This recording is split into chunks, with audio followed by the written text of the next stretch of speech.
Everybody, it's the Mad Master here. I'm doing a video today, and this is about physical media and why I still buy physical media to some extent, and why it's more important to me than it was, like, say 10 years ago. And I've talked about this subject before, but it really became apparent last night when I was driving, and I have an iPod. I have like 5 or 6 iPods now. And because I don't stream music, I have music otherwise acquired that I put on iPods, otherwise acquired by various sources. You know, done a little bit of sailing, if you know what I mean, as well. Some of those high seas, I've done that too. And obviously, this could fit into that too, but it's going to be harder and harder as time goes on, and that's the whole point of this video. So, I was listening to this Imperial edition that I had obtained of Manowar's 1983 classic album Into Glory Ride. And it was a remix of sorts, and I was like, what is this? It sounds like they crushed the hell out of the recording, crushed it, compressed it, in other words. And you heard the bass was louder than the guitar, which it always was to some extent, but it was just like overbearing, and I couldn't listen to it for more than a few minutes. I turned it off. And I was like, thank the gods, or whatever deity you follow, that I have a different one too in there.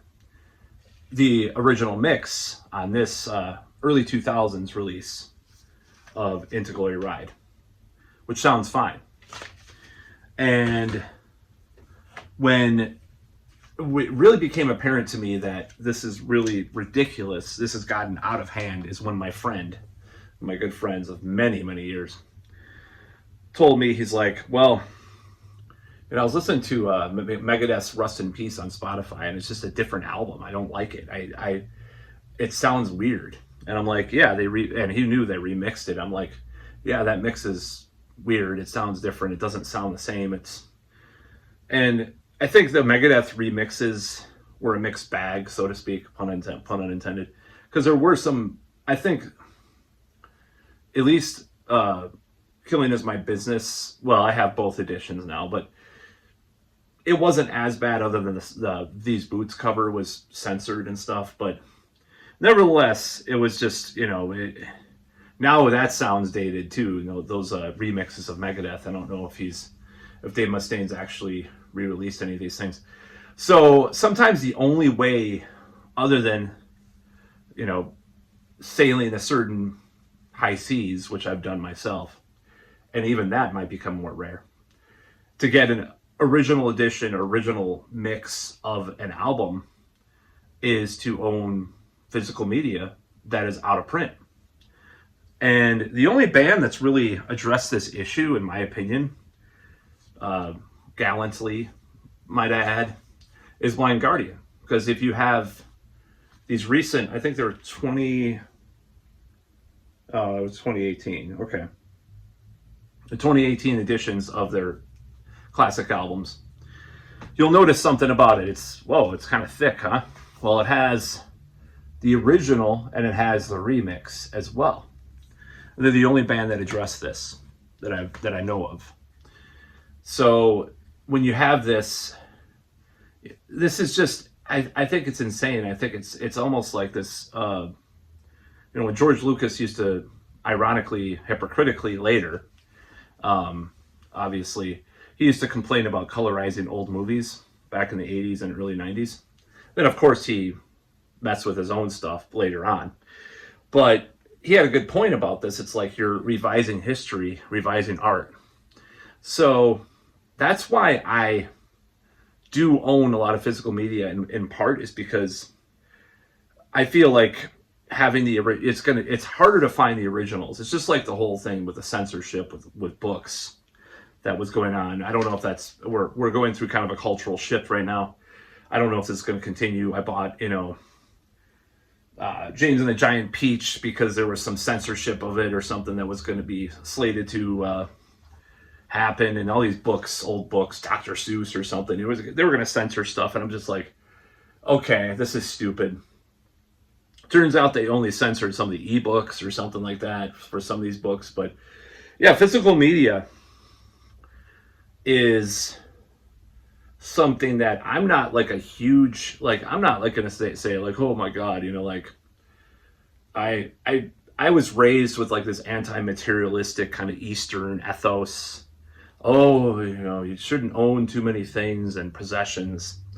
And I've kind of rebelled against it a little bit more recently, but nevertheless, like, I don't want to become like this like edgelord to get like, oh, I love material things and I'm just I love money, I love owning things. But in this case, it's gotten so ridiculous that owning physical media is probably a good idea to some extent if you want to hear the music the way that you grew up with it sound like it did.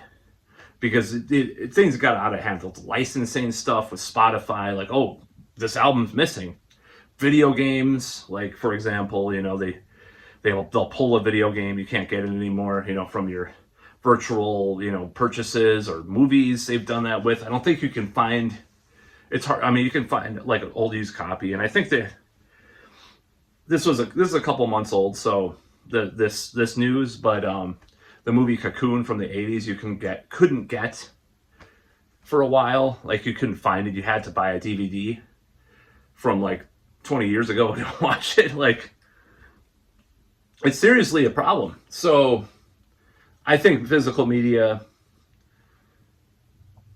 to me means preserving history to some extent. So as problematic as it can get, I'll use that word, I think physical media can be preserved so you can preserve this art and this legacy. And it's not, I do have, thousands of CDs, and I have thousands, well, I don't have thousands, I have a few hundred records, probably about 50 tapes still some lying around.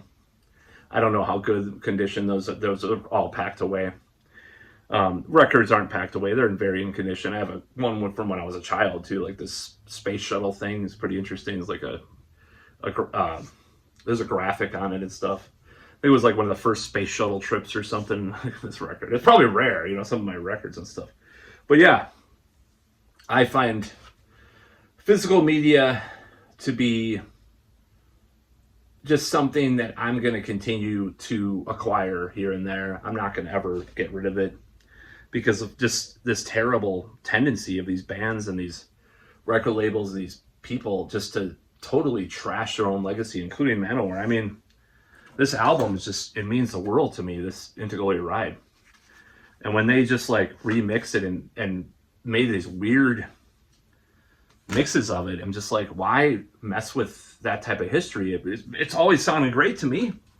It's always sounded great. Same with Blind Guardian. I mean, Blind Guardian, it's not as atrocious as what Manowar did with some of the remixes and stuff. There's some interesting parts that get revealed and stuff, for example.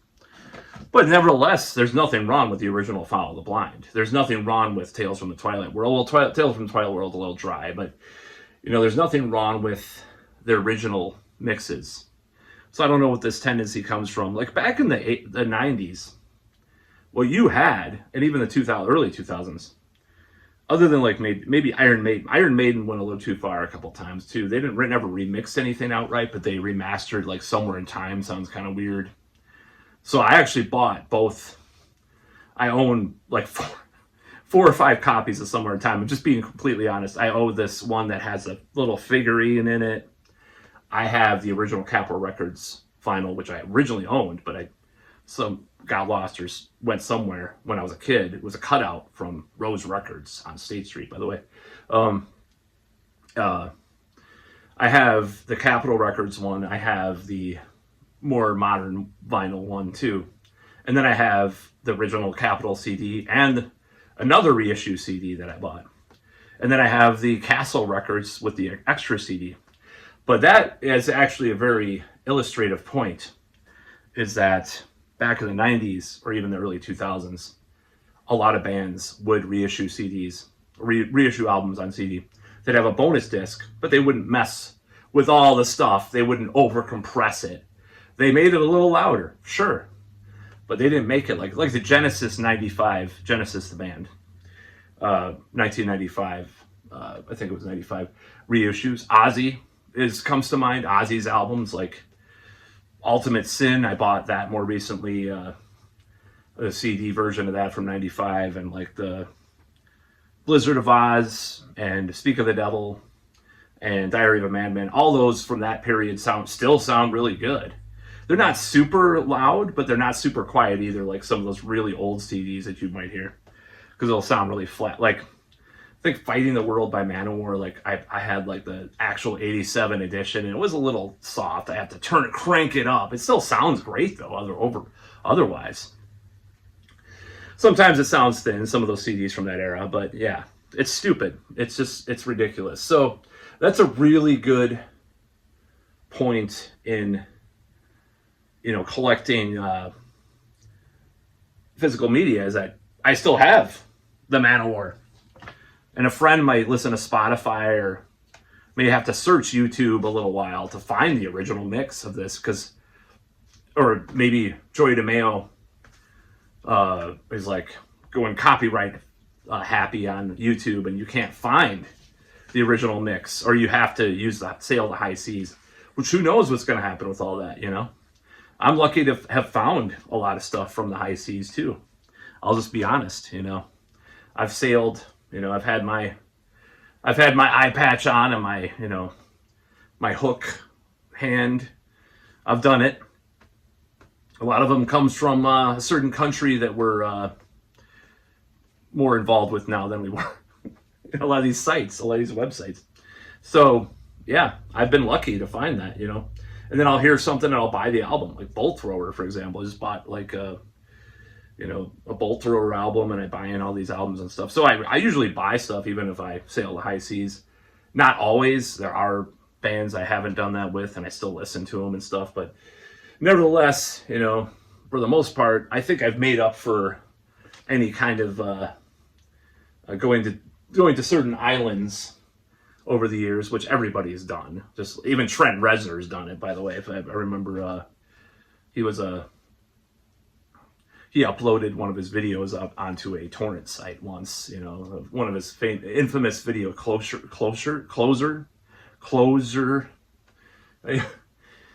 which wasn't available anymore. Like 15, 20 years ago, he did that. A lot of celebrities probably do that too. I hate streaming, other than podcasts. I just don't like streaming. I'd rather have the album, honestly.